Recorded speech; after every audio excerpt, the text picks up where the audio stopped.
嗱，大家早晨啦，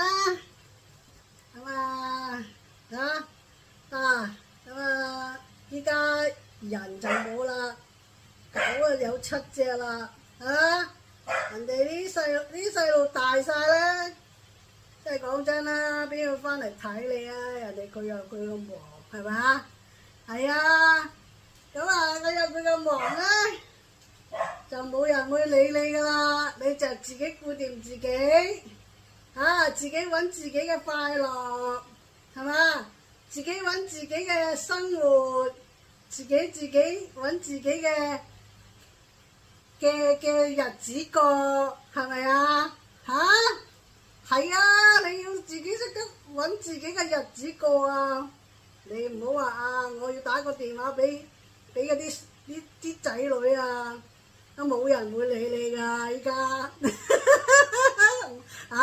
真係真係唔係個個都係咁啦，係咪先？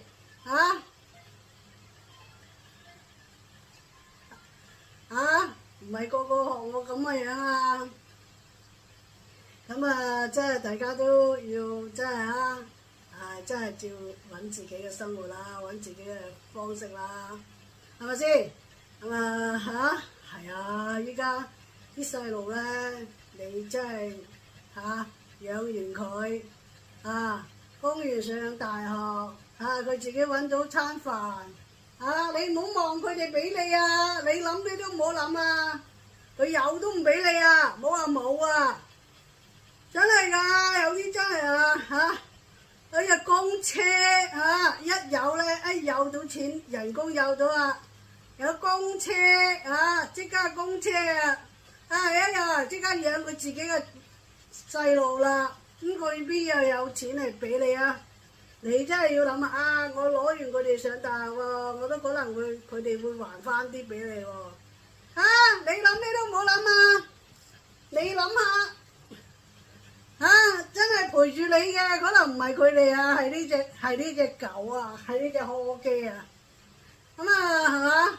真係難聽啲，有時真係諗多一句俾隻狗食下咧，隻狗都會真係聽話乖啲等睇下你你俾佢玩再氹下你係嘛？你啲細路大晒，佢會飛噶嘛？係佢隻雀仔咁樣佢唔係話日日喺你嗰度同你一齊噶嘛，冇呢支歌仔唱噶嘛，係咪啊？係啊。